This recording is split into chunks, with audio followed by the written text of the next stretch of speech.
voilà mbokk yi kon asalaamaaleykum dellusiwaat nañ suñu émission bi nga xamee ne moo di jano bi nga xam ne Sénégal gi yëpp wërngal kàpp dañ koy déglu ci waxtu wi nga xamee ne moom ngeen nuy dégloo tey nag ñoom fi gan goo xam ne gii dama naan guléet ndax wër nañ ko ba tey mënuñu koo jot waaye nag tey suñu borom andi na ko muy Déthié Fall bu réew mi auditeurs yi nag ci seen bopp sax ñoom ñoo soxla woon sax faf nga ñëw yow parce que gars yi nañ waaye fu faa ji fu mu nekk kenn mënu koo jot nangam kañ ngay indi Déthié léegi nag ñi niy déglu sa waay a ngoog waaw léegi nag sa waay dikk na Déthié Fall maa ngi lay nuyu.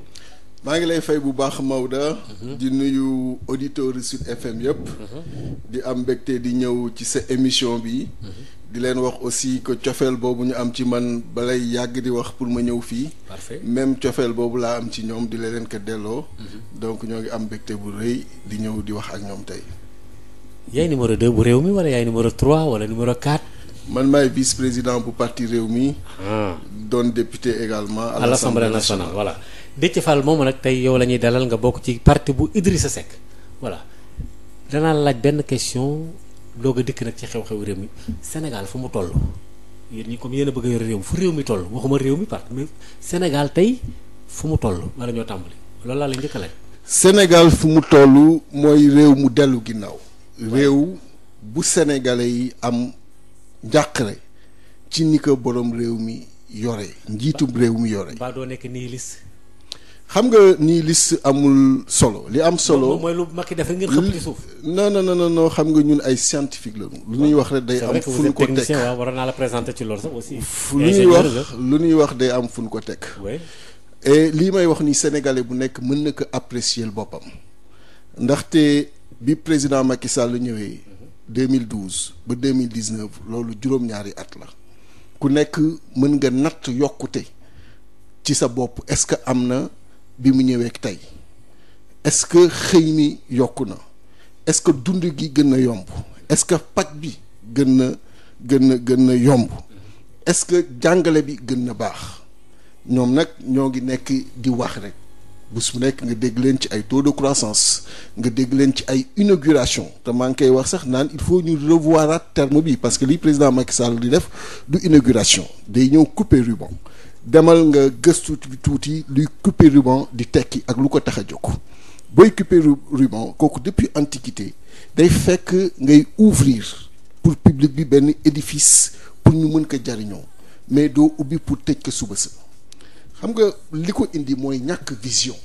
et vision boobu il faut ñu ñëw ci ñoom dañuy nekk di wax lu bare ay taux de croissance 6,5% mais Maodo Faye taux de croissance boobu mënul am njariñ ci Sénégal ak Sénégal yi mën ñu koy yëkk ndax fii lañ koy defee mais ci bitim réew lañ koy jariñoo taux de croissance bi lu tax ñu koy jariñoo bitim réew investissement public moo ko porté boo dee xool investissement public boobu BTP ci la ëppee fi muy dem et BTP boobu ñiy def exécution yi ay entreprise la yi nga xam ni dañoo nekk bitim réew donc ñoom ñooy ñëw indi seeni ay nit li nga xam ni moo ciy njariñ bu amee ñu jël génne ko ci bitim réew.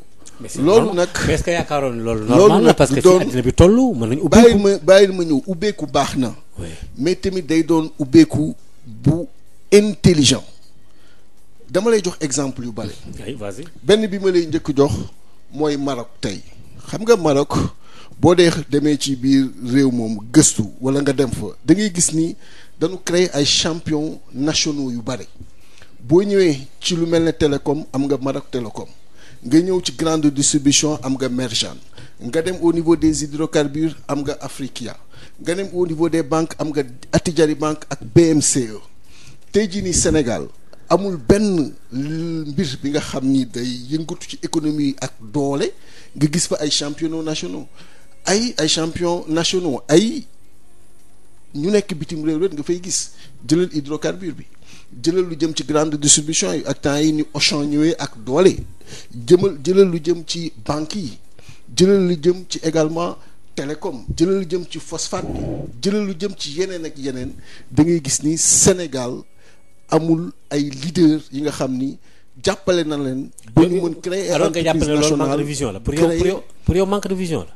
manque de vision la Macky Sall fi manque de vision la. oui ndax ma tuddee manque de vision la mooy gis nga croissance bi ni muy demee nii. day toll benn instant day atteindre ses limites il faut que le secteur privé avec entreprise yi nga xam ni tey jii nii doolal na leen ñu mën a jël le relais pour que croissance boobu durable sinon état bi du mën di continuer di financer parce que day endetté wu pour def ay financements yi nga xam ni ay investissements yi nga xam ni c'est pas des investissements productifs bu ko defee encours de la dette bi continuer di yokku de 2012 mi ngi jógee à 2417 milliards nekk tey à 6564 milliards day dem benn instant dootoo mën a leb pour mën a def investissement yooyu bu ko defee da ngay étouffé wu en ce moment nag bu fekkee entreprise privée yu jëluñu la relais da ngay atteindre tes limites moo tax yenn projets yi ay projets yu am solo TER bi wax nga ko léegi mais TER boobu erreur la.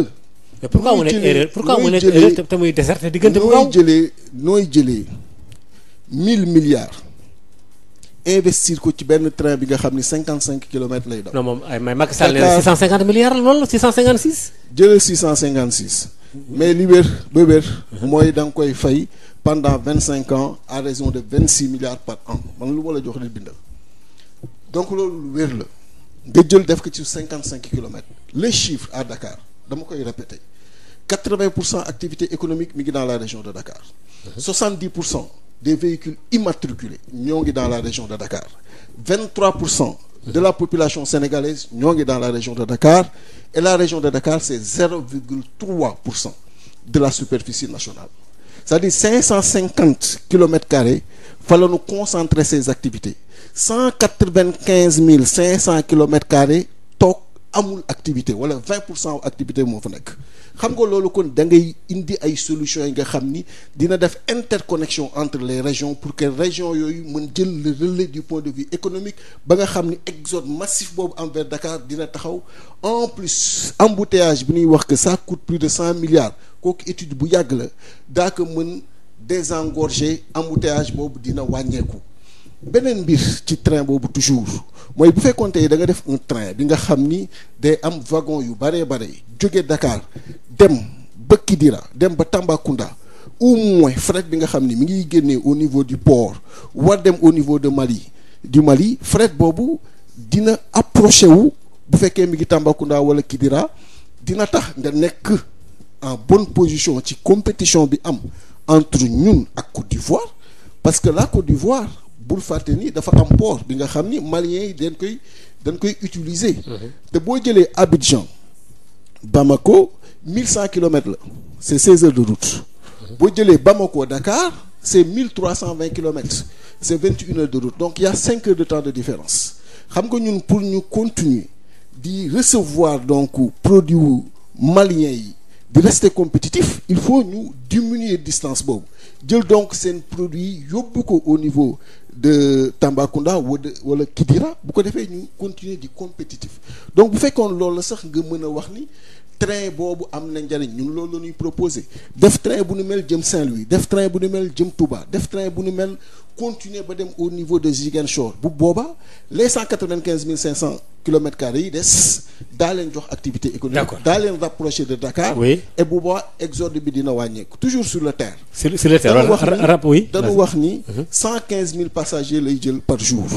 alors que capacité aéroport bu Dakar AIBD bu Diass du moins c'est 3 millions de passagers par an. kooku boo ko diviser da lay doon 8500 à 10 000 passagers par jour sur 115 000 yu TER bi war transporter ça veut dire que les 105 000 yu ciy dugg jëmuñu donc aéroport Blaise Diagne donc population Dakar bi la bi soxla mobilité ñooñu nga ni leen tey li nga daan fay 500 francs jóge Dakar dem Diamniadio léegi yaa ngi koy fay 1500 francs 1000 francs de plus ci sa ticket transport loolu muy doon 30 000 francs de plus sur ce budget de transport alors que amoo ay revenus supplémentaires yu am boobu ba tey donc day constituer un problème nga ñëw ci croissance bi may wax léegi ni mu structuré mais su ma la dégloo réew mi dara doxul nga xam ni c'est une erreur li may wax ni c'est fondamental xam nga orientation dafa baax croissance li ko war porter mooy le secteur secondaire les industries ñoom ñoo war doon la locomotive de la croissance et dama lay wax benn mbir xam nga depuis 1960 am nañu suñu indépendance politique mais 58 ans après 2018 on reste économiquement dépendant parce que defuñu transition yu war boo demee pays bu mel ne Corée du Sud un exemple très intéressant nit mënu fa ñëw jóge bitim réew teg fa tey jii nii société te associé wuñu la ak benn national il faut nga associé wu mooy li ñuy wax le joint venturing nga xam ni day am transfert de technologie et puis demee ñoom daanu mën continuer di liggéeyal. est-ce que yaakaaroon suñu expertise locale bi xëy na Corée du Sud boobu je connais l'exemple. oui pendant longtemps moom moo nekkoon atelier wu Japon Nokia di moins Sony bi ngay dégg nii ay Toyota yi ngay dégg nii falan ka daan produire yu ci bare.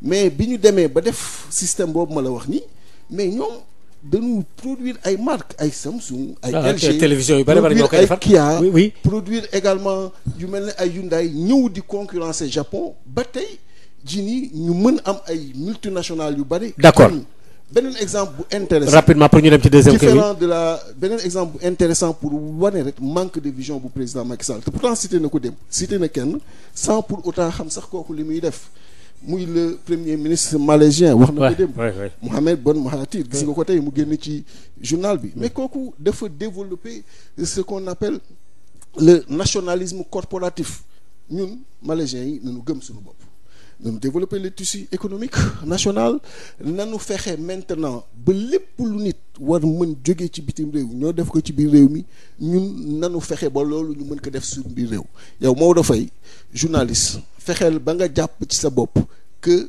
parmi les journalistes dans le monde là journalistes dans le monde tu fais partie des meilleurs les ingénieurs la même chose système boo jël la même chose bu ko defee ñu mën développer wu à partir de l'intérieur moo leen permettre tey ñu am ay multinationales. très bien boo fa demee am nga fa Petronas am nga fa également d'accord. Télécom Malaysia. très bien donc manque de vision li muy indi. mooy lii da ngay plomber sa économie.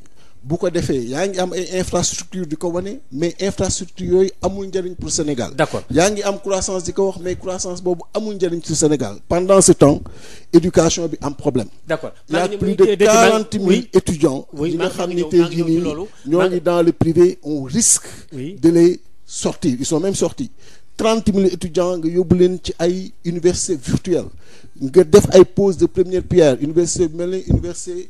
De Diamniadio avec Amadou Mahtar Mbow ba tey amul deuxième pierre université de Sine Saloum avec El Hadj Ibrahima Niass ba tey amul deuxième pierre l'éducation elle est fondamentale et aujourd'hui d'accord l'éducation elle est fondamentale mbokk yi la santé président Macky Sall échoué fa gis nga aujourd'hui les grèves cycliques d'accord yi am avec syndicats yi ci laa ñëw également dëkk yi am au niveau des hôpitaux les emplois il avait promis 700 000 emplois 500 000 emplois jusqu'à présent nombre boobu d'accord voilà donc voilà le bilan du président de la République très bien bàyyi naa la nga développer lu bari bari parce que simplement première question bi moo doon fu réew mi toll moo tax nga def nga wër googule bon mbiru Khalifa Ababacar Sall tey ministre bi nga xamee ne moom lañ dénk wàllu yoon mu di Ismaïla Madior Fall et d'ailleurs dafa am tey benn ndaje bu mag boo xam ne bii genre conférence internationale la woon ci ay droit yu demee noonu ci loolu ci marché boobu ci la fësale wax ji c'est vrai que daje ngeen dem assemblée nationale bureau assemblée nationale en tout cas daje nañu ñoom ay miiru ñi nga yooyu la simplement article 61 bi lañ doon xool wàllu charte réew mi foofu nam ci doxee Khalifa Sall damm nañ ay loxoom gannaaw ban koo dugalee ci kaso bi léegi nag sax faf nekkatul ci donte peuple bee ko faloon nekkatul koo xam ne kii député la ban lecture politique wala ban lecture en tant que ku yëngu en tant que député d'ailleurs parce que sa collègue la nan nga ci am. di indigné wu bu baax a baax. indigné c'est pas la loi. di am vraiment njàqare ci président Macky Sall. mais comment ça. ci rapport am ak loi yi ci rapport am ak nit ñi. xam nga boo nekkee jiitum réew da nga war fexe.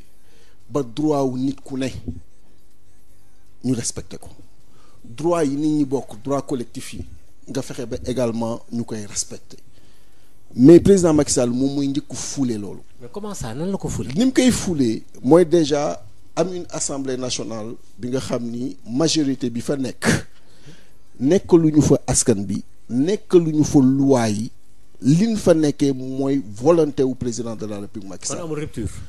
amul aucune rupture bu président Macky Sall ñëwoon ni Maodo Faye bëgg naa suba ngeen xool noo leen ko lijjantee ay mbiram daanu organiser wu ci texte yi ba lijjanti ay mbiram. Khalifa Ababacar Sall député bi muy nekk député mi ngi nekk en prison bénéficier d'une immunité parlementaire bu ñuy wax droit, mais la première chose mooy ñu génne ko d'abord parce que il est député. Ils ne l'ont pas fait.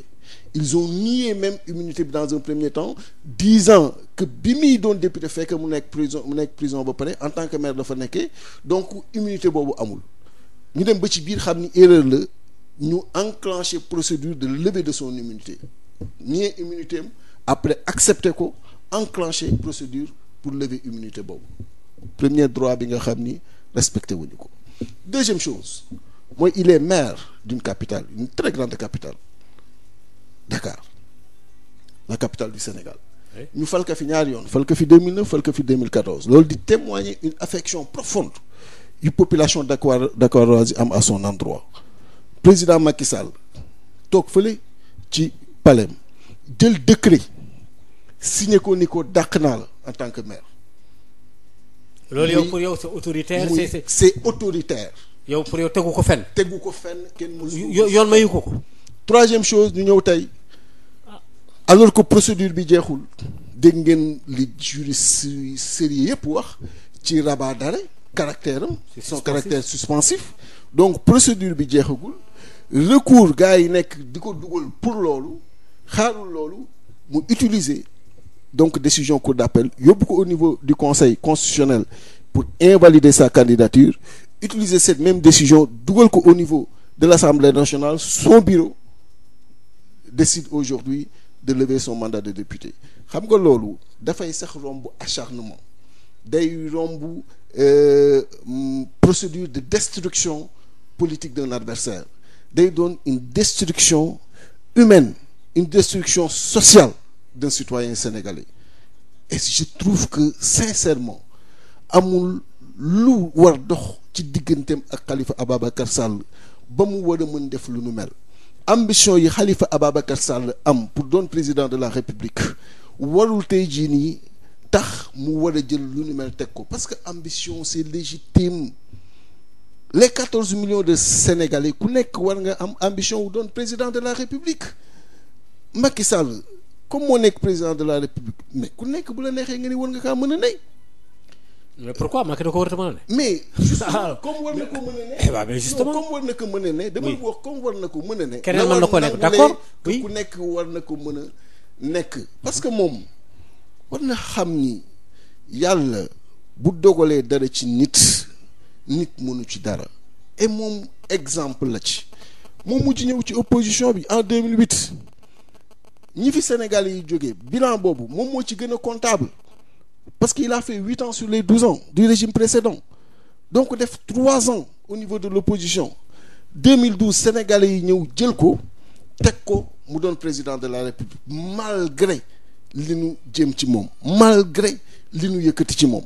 Donc war na xam ni yàlla bu dogalee dara ci nit nangul ko bañ jóg di ko faagaagal. Yàlla moo dogal Khalifa Ababacar Sall doon maire de la capitale de Dakar, doon député, am ay ambition pour diriger réew mi comme moom en son temps en 2012. Pour yow acharnement la le chef de l'État bëgg woon def acharnement bi nga xam ni weesu na sax destruction politique, mais comme ni ma la ko waxee léegi destruction humaine, destruction sociale d'une personnalité. Et c'est Idrissa Seck très bien dinaa ci dikkaat léegi parce que am naa ci benn laaj moo la war a Idrissa Seck temps yëpp génnul wala boog bu génnee itam en tout cas publiquement nii wala dans les médias xaw na teggi tànkam tuuti. Alors fan la parti Rewmi bu Idrissa Seck toll, yéen a ngi ci coalition yi, yéen a ngi def ay tractations, est-ce que parce que léegi campagne bi door Rewmi ñëpp xam nañ seen ay base politique fu mel na Thiès moom ci biir commune bi gagné leen fu moom c'est la croix et la bannière, lu jafe la loolu ñëpp xam nañ ko. Est-ce que perspective yi ñu dëgmal gis nga taxawaayu Rewmi ci biir ci kaw. xam nga Rewmi dañuy liggéey avec beaucoup de méthodes. xam nga un parti sérieux day am une démarche bi nga xam ni du le pouvoir moo ko koy dicter mais sénégalais yi rek ñoo ko koy dicter te bi nu sénégalais yi dicter ni président Idrissa Seck dafa war def tout réew mi parce que soxla luñu kaa gis pendant 7 mois et non stop, c'est-à-dire que octobre 2017 ba mai 2018 dafa nekk sur le terrain, def le nord, def l'ouest, def le centre, def l'est, def le sud, def le sud, dem déglu de façon attentive les Sénégalais. Xam nga Maodo li am solo mooy boo jógee pour faj mbir nga xam mbir boobu lu mu. mais Macky Sall def na loolu. deful loolu avant mi falu Macky Sall wër na Sénégal. déglu ma rek li ma lay wax. ay preuve laa lay jox. président Macky Sall lii muy jël comme PSE. oui di ko jiite du programme am yoonu yokkute la ñëwee woon bu leen di fàtte nag donc moom loolu la ñëwee woon dem ba ci biir gis ni baaxul parce que programme boobu bi mu koy tëgg jëleewu ko ci li ko askan bi wax dafa toog fële ay nit tëju tëgg ko te loolu mooy erreur même PSE la même chose. moo tax li ci nekk il est difficile pour ñu atteindre ko boo jëlee rek lu mel ne par exemple PRACAS ak riz bi ñu fay wax naan heure bi waroon am 1,6 million tonnes de paddy nga xam ne day correspondre à 1 million de tonnes de riz blanc pour assurer la sécurité alimentaire mënuñu ko am ba tey parce que ni ñu répartir mbir yi la jël 140 000 hectares. d'accord dinaa ñëw rek agriculture continuer ci Idrissa Seck bi pour eau pluviale continuer ci plan Idrissa Seck bi ak loolu mooy erreur tëgg programme bi nga xam ne jógewul ci Sénégalais yi. président Idrissa Seck. bi mu demee ci Sénégalais yi déglu leen pendant 7 mois. avant loolu mu def 2 fois le tour du Sénégal ñu àndandoo ci en 2014 en 2016 donc def loolu ci la woote bul ko fàttee le 13 et 14 avril séminaire international yi nga xam ni 200 cadres ñoo fa tëju ak moom tëgg programme bi nga xam ni dafay répondre de façon précise ci li nga xam ni moom la ko Sénégal yi posé après loolu mu évoluer ba bi ñu koy présenter la dernière fois donc pour war la nii ci loolu la nekk ndaxte li ko ñor mooy askan bi li ñu bëgg mais également réponse yi ngay indi ci li ñu bëgg dernièrement mu delluwaat au niveau du bassin arachidier parce que xam na ni foofu ci économie dafa am lu mu fay jouer duggaat ci région de Dakar actuellement di travailler di écouter la coalition ñoo ngi ci liggéey mais li am solo mooy bataille de principe bi nga xam ne yëkkati nañu ko fi mu toll nii parce que li ñu jàpp mooy tous candidats jàpp nañu système de parrainage bi ñii ñu éliminer ci laa jëmoon léegi parce que ñii ñu éliminer ay candidats du yoon et nekkuñu naan parce que ñun jàll nañu que duñu porter combat boobu. mais tëb leen tëb rek jàll moo tax vous avez été rejeté après ngeen. dem tàngalaat ceeb. non pas tàngal ceeb un parti politique bu mag comme réew mi yow Maodo leer na la ni 66 820 parrain tëwu ko jëlee statistiques yi 500 000 voix nga am ko en 2007 212 000 voix campagne nit ñi gisuñu la.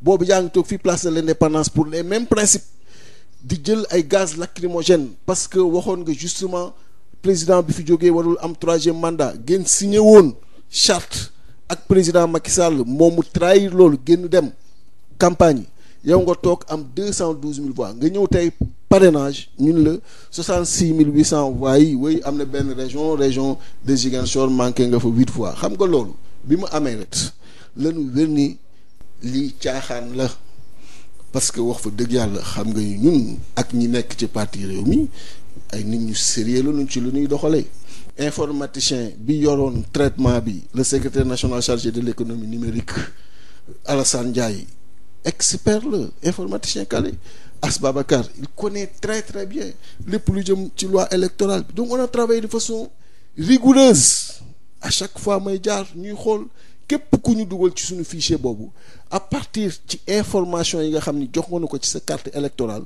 leen ko dugalee wut un logiciel bi nga xam ni doublon yi waroon mën a am régleel nañu ko avant ñuy jël suñu clé di ko yóbbu au niveau du conseil constitutionnel en premier lieu ba noppi ñu rejeté ko dama lay wax rek le travail qu'on a fait à notre niveau d'abord avant ñu yóbbu parce que bon xam nga nag booy liggéey da nga koy jaarale ci yoon mais c'est normal bi ñu ko defee ba pare amul benn doublon bu am ci biir amul kenn ku ñu yóbbu te nekkoo ci fichier électoral de base bi ñu travaillé te fichier électoral de base bi mooy fichier 2017 bi xam nga fichier boobu en principe kenn mënu ci ñun ci ñu yóbbu retenir ko parce que dafa changer région de vote parce que cartam la ñu jël ça veut dire que yow donc yaa ngi naan kooku changé na région de vote parce que loolu moo feeñ ci fichier yow bi nga yor te yow nit kooku noonu yëgu ko amul carte bu bees bu correspondre ak nouvelle adresse électorale am ça veut dire que kooku nar na dem jour élection bi ñu ni ko finalement changé nan la sa bureau de vote wala centre de vote pour war la ci déjà ñoom li nu nekk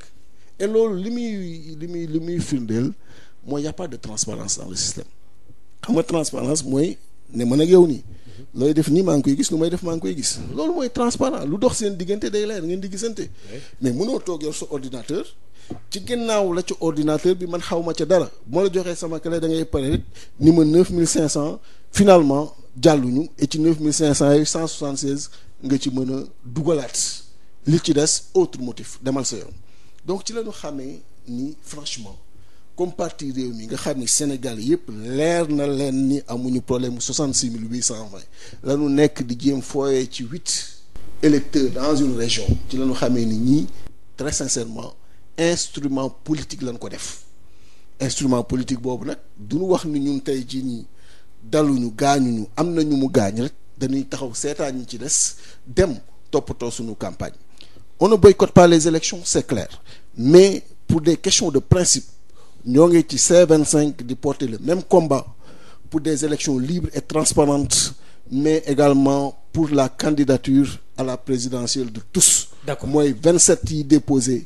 ne 27 yooyu yëpp dem élection. d'accord mbokk yi ma fàttali ne ba léegi ñu ngi ci janoo bi ak Déthié Fall bu réew mi nekk premier vice-président bu parti Idrissa Seck léegi li ma la bëggoon a laaj mooy fii ñu toll nii réew mi dafa mën quelques manifestations yi fi am ci ñaari sièges yi bu bokk gis-gis bu Khalifa Sall ay taal fi ay pneu gis nga permanence bu APR léegi ay gendarme waxuma ay policiers ñoo fa nekk velléité yooyu jëm ci avant ñu àgg ci élection yi nii est-ce que li muy augurer lu baax la wala lan moo xew ba nit ñi tàmbali affaire yi di yëngu nii lu xew. li xew mooy président wala parrainage bi moo tax wala. qu'est-ce que non li xew mooy président de la République Macky Sall.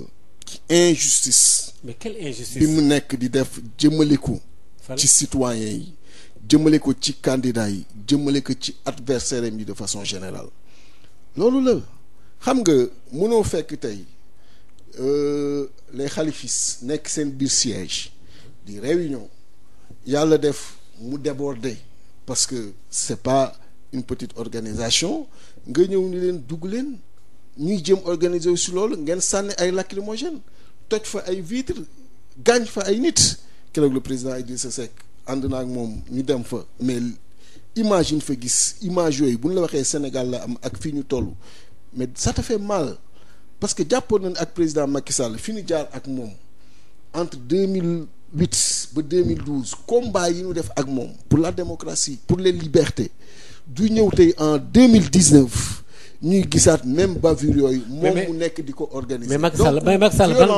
ban liberté la affaire ban violence boobu moom moo nekk à l'origine parce que nag réew mi moomu ko. duñ ko bàyyi muy def déglu moom Maodo li ma lay wax ni c'est trop sérieux mais c'est quoi. duñ ko bàyyi muy def lu ko neex ñu naan dañ koy seetaan il faut que ñu défendre suñu démocratie défendre suñu république parce que loolu dafa weesu moom juddoom ak tempsam ci biir àdduna parce que àdduna bi xam nga ni mu demee on te parle que l'étoile là benn étoile la sur plus de 1 milliard de galaxies chaque galaxie fait 1 milliard plus de 2 milliards d'étoiles étoile bii nga xam ni moom lañ ci xayma ni mooy le soleil 10 milliards d'années lay tàkk 5 milliards yi def nañ ko ñun ku ci yàlla may gudd fan ak wér mais 100 ans ngay am wala 100 ans et plus donc suñu temps de passage ci àdduna barewul et donc quand on parle de la démocratie de la république mais temps yooyu yëpp lay intégrer pourquoi le président Macky Sall war a mën a ñëw tey pour ces 10 ans yi nga xam ni moom la bëgg te Sénégal yi bëgguñu ko jox ñaari mandat mu ni naa fexe ba nekk ci ay petits calculs nekk ci ay petits jeux na ñëpp toog seetaan may def lu ma neex alors que ñun on travaille pour l'avenir on travaille pour le présent et cet avenir là y a le présent bi nga xam ni moo ciy jouer considérablement et pourquoi donc bu ñu gisee muy def ay manœuvres qui sont extrêmement dangereuses pour l'avenir yéen yaakaar na manœuvre la parce que yéen a bëgg ñu génne Aly Ngouille Ndiaye nasaxal démocratie mais nasaxal c'est quoi mënuñu jóg di dem à une élection présidentielle oui. le fichier électoral nga xam ni mooy référentiel bi yow donc yaa ko yor keneen amul droit yor ko ñuy wax ni il faut une personnalité neutre et consensuelle pour des élections libres et transparentes. non loolu moom bu leen sonn Macky nee na du ko dindi. moom mais Macky nee na du ko bàyyi. xam nga fa ngay xamee nee na waxuma ko xam nga c'est vrai que am na sama benn confrère sax bu ko laajoon na ko ci jamono Ousmane Ngom waxoon nga ne nañ ko fi jëlee c'est vrai que nag loolu moo ko wax man ci rajo bi laa koy waxee. donc moom weddi na ko nee na waxu ko loolu kenn mënu ci dara. xam nga kooku manque de fiabilité la wane. ci xëy na peut-être il a oublié. manque de fiabilité la. voilà mu fàtte ko. mais am na ay conseillers xam nga président Macky Sall wax fa dëgg yàlla buy ñëw débat nag war na am ay conseillers yu ko préparé ensuite par rapport ak communication. war na xam tout le temps li mu waxoon Sénégalais yi démb ak li nga xam ni moom la leen di wax tey bu fekkoon dëgg la ci moom aussi ba mu koy wax muy doon li mu gëm doo ko fàtte yow liy dëgg ci yow dëgg-dëgg waxoo ko nii rek pour wax doo ko fàtte mënoo toog lu ni weng bii le président Abdoulaye Wade ne Cheikh Gueye ñëwal doon ministre chargé des élections nga ni loolu bëgguma ko parce que comme non il a dépendre refusé tey ba ci Ousmane Ngom bëgguma loolu nga ñëw tey loolu moom wax na ko Macky Sall ni la loolu yaa ko fi waxoon jële fi Aly Ngouille Ndiaye nga ni mosuma ko wax te duma ko def duma ko fi jëlee xam nga loolu après ni taxaw leen seetaan ma indi sama fichier électoral bu mu maîtriser indi sama militant responsable APR mu organiser jël sama conseil constitutionnel mu tànn de façon arbitraire ñi nga xam ni ñoo war a dem ñëw leen ñu dem élection te bu kenn wax dara seetaan leen ku nekk na nga banque sa loxo ñu dem mais quand même tollu ñu foofu Sénégalais yi ay nit ñu digne lañu nit ñu xam seen bopp moom bu fekkee xamuñu ñun xam nañu suñu bopp. état bi dana jël ay matuwaay te Macky Sall dama jàpp ni renforcer président Macky Sall xam nga président Macky Sall dama jàpp ni Sénégalais yi dañ ko dépassé xamuñu. dépassé comment ça. xam nga lu tax ma wax la loolu. dafa toog fii wax benn phrase bu ma jàpp. ban phrase la fa dem wax ci président Idrissa Seck ma ne ko phrase bi Macky Sall wax tey metti na ma man dafa ni ñu mel ne chinois yi nga xam ni ñoom dañoo accepter. ñëw ci continent bu mel ne Afrique nga xam ni famine bi moo fi nekk maladie yi ñoo fi nekk guerre yi ñoo fi nekk mérité nañu lu ne xam nga cliché boobu mooy cliché bi nga xam ni moom la européens yi jël plaqué ko ci Afrique gis bëgg ñu gisee noonu suñu bopp ñun ay intellectuel nga xam ni dañ leen di fekk foofu seeni biiri réew bokk ak ñoom jàng bokk ak ñoom métier di leen dame ñun ñuy xeex loolu un président de la République war ñëw incarner cette dignité incarner cette fierté moom muy dem di accepter que cliché boobu ñu bëgg def ci Afrique moom muy accepter ni cliché boobu moo fi nekk ba ñooñu mérité lu ne ci biir réew mi je me suis dit que ni kii portewul la dignité individuelle de chaque Sénégalais te nit boo leen di jiite da ngay fexe ba dignité ku nekk nga mën ko porter lii Maodo di bañ nga fexe ba bañal ko parce que boo ko deful rek yaa ngi koy néewal ci li nga xam ni moom individuellement du may kenn mu teg ko du ma may kenn man ma dem France ñu naan ma Sénégal nga jógee réew moomu ñii ak ñii lay mel parce que ci sama doxalin du ma ko wane. d'accord doo ko wane sama xam-xam d'accord doo ko wane. mais président Macky Sall loolu def donc Sénégalais yi dañ ko raw te comme Sénégalais yi raw nan ko mënu leen jiite.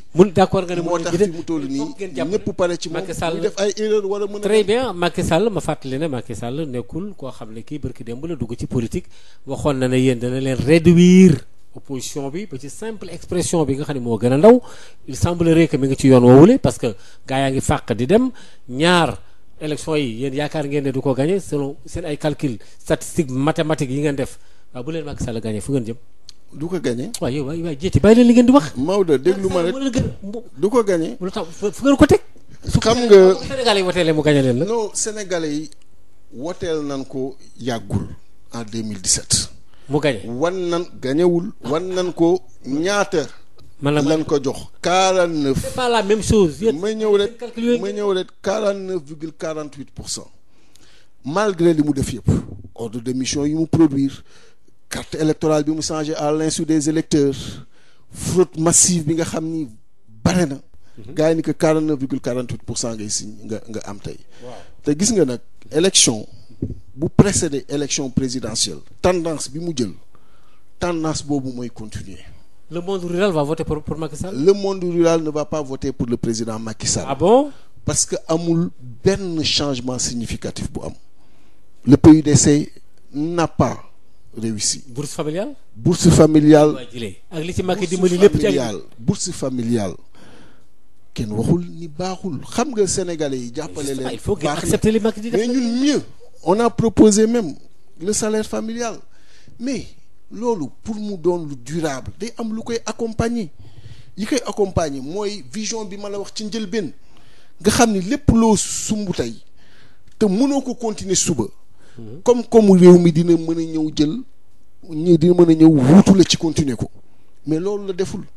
bu ko defee yow état bi muy continuer di supporter loolu day dem ba benn instant non seulement ñooñu dootul leen mën indi apport bi war mais doo amati fooy jëlee revenu il faut que mu orienté wu ci entreprise yi jéem fexe nu mu leen jàppale bu leen jàppalee nu jëm kanam bu ko defee day am plus d'impôt am emploi day créer ay emploi day créer autour parce que boo jëlee benn entreprise tey bu mag nga def ko champion mais da ngay xam ni au moins ay 20 PME dina formé wu autour te 20 PME bu formé autour day indi ay emploi conseiller des impôts pour l'État mën a continuer du dem depuis 7 ans on lui a donné presque 21 000 milliards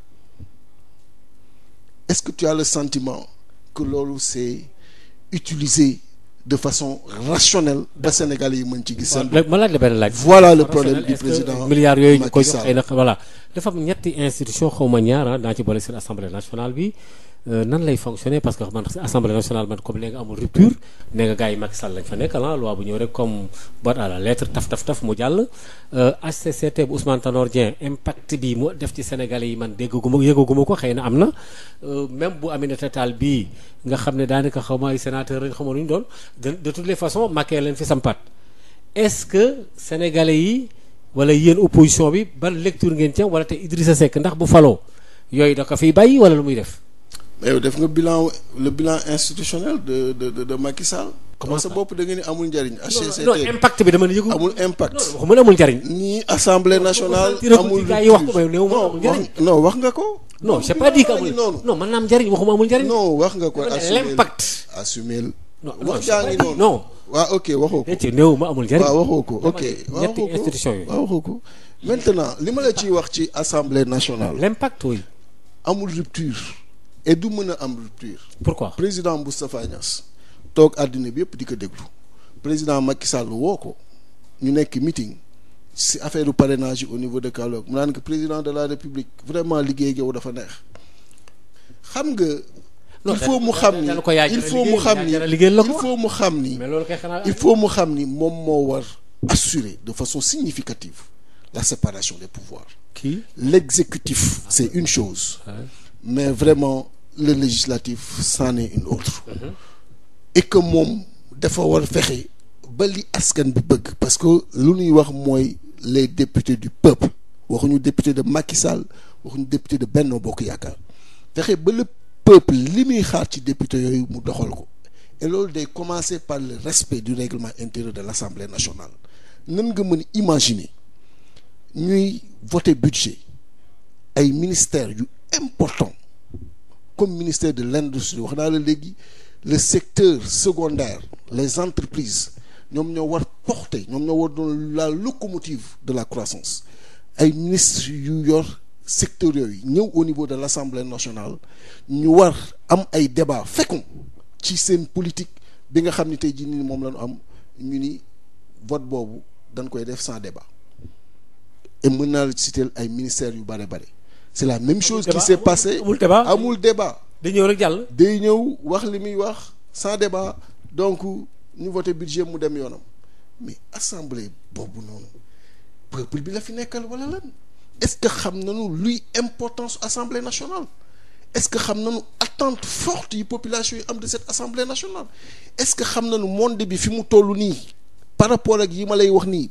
ban positionnement yan posture lañu war am pour mën a positionner Sénégal fi nga xam ni daan ñu continuer di ñu naw donc c'est ça le problème et loolu tant que le président Moustapha Niasse mi ngi continuer di def lii muy def nii rupture boobu mënoo ko fa am et ça c'est clair HCCT yàgg naa koy wax budget boobu ñu jël dugal ko fa mën nañ ko utiliser pour wàññi les abris provisoires mënoo am éducation nationale bu nekk am problème yi enseignement supérieur am problème yi ngay jël HCCT bi di fa dugal loolu non collectivité locales yi collectivité territoriales yi baax na mais institution bi laa la wax amul njariñ yow wax nga ko léegi sa introduction avant ngay rétracté wu wax nga ni sentir impact bi amul impact bi wax nga ko donc j'ai pas senti ça loo sentirul impact am rek c'est-à-dire que amul njariñ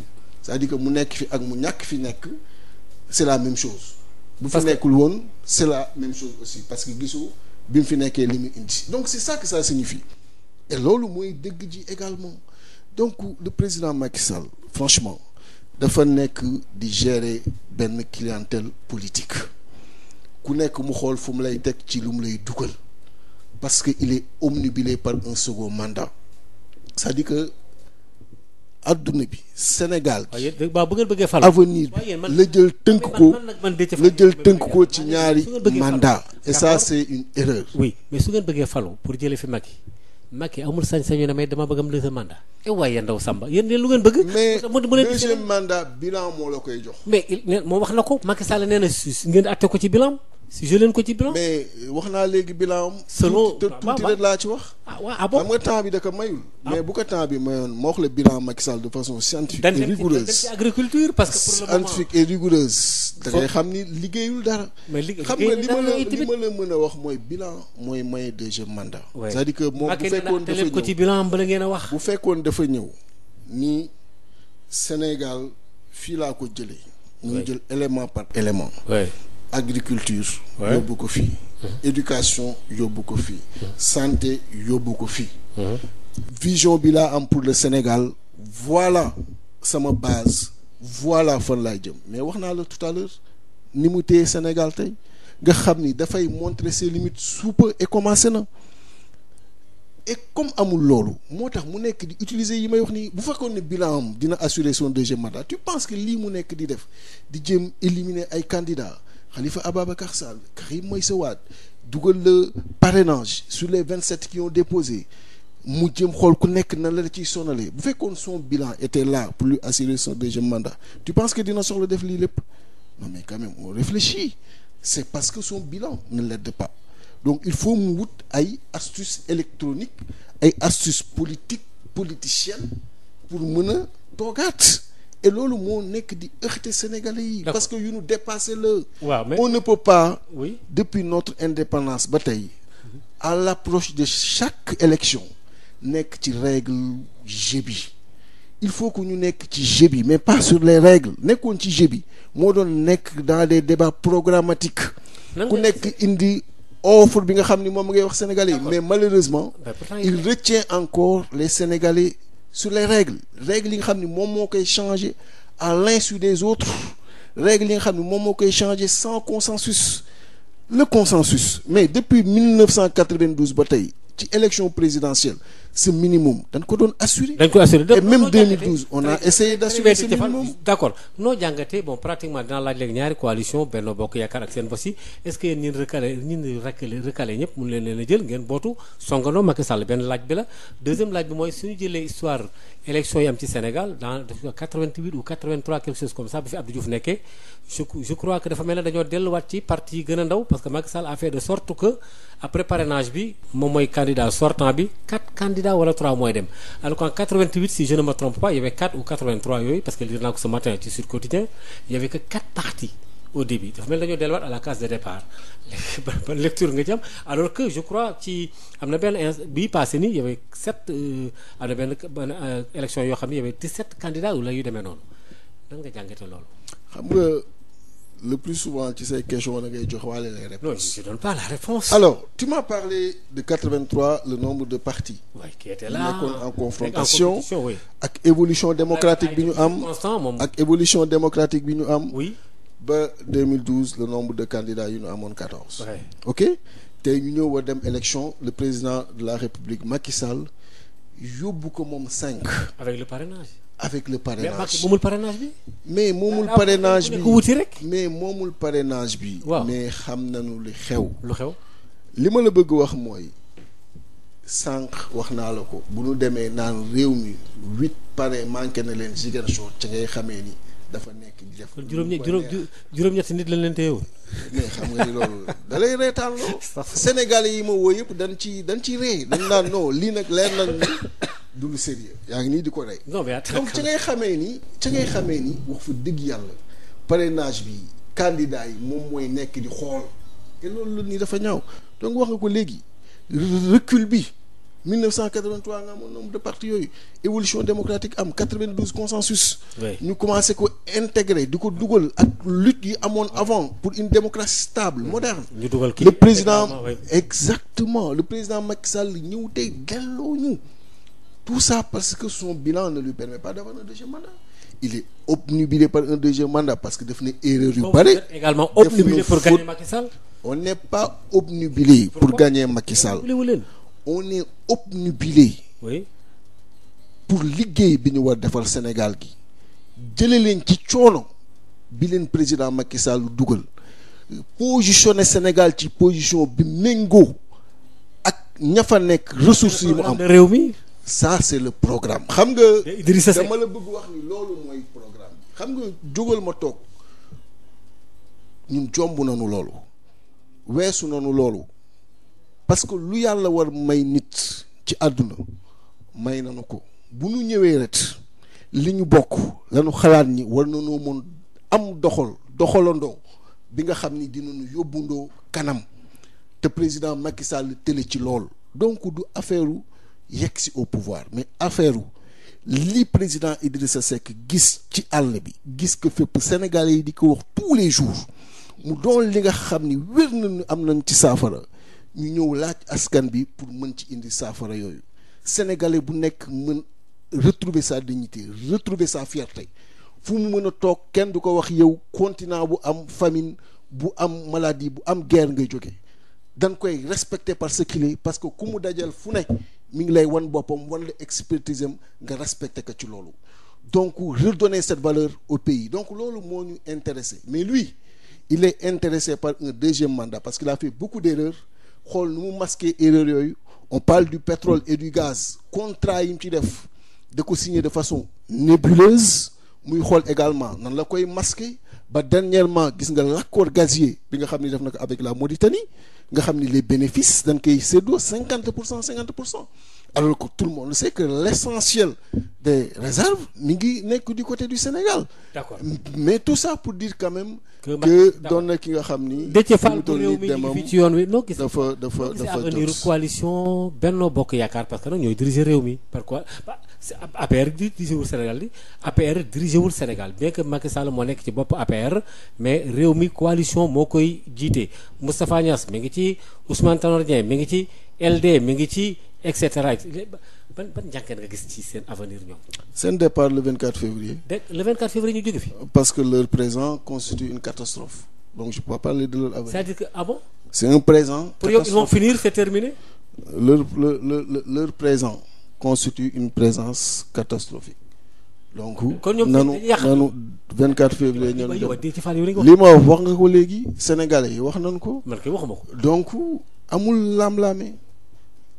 mais est-ce que yéen du nekk ci yéen surprise Macky Sall gagné leen pas surprise ci boo gagné leen mais est-ce que du leen bett bu leen gagné mbaa du ngeen xam ndax foogu leen ko mais bu leen pourquoi éventualité boobu mu leen koo calculer waale mais da nga yaakaar Macky Sall da leen di xaal ngeen occupé terrain bi du leen neex wax moom mu toog fële.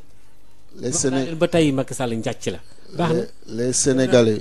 mënoo ñëw ñuy xaar ay solution ci seen problème mu santé seen problème mu. mais Macky Sall def na dara ci santé bi éducation bi réglé na problème enseignant yi. il n'a pas réglé. non privé bi xëy na peut-être ngay wax.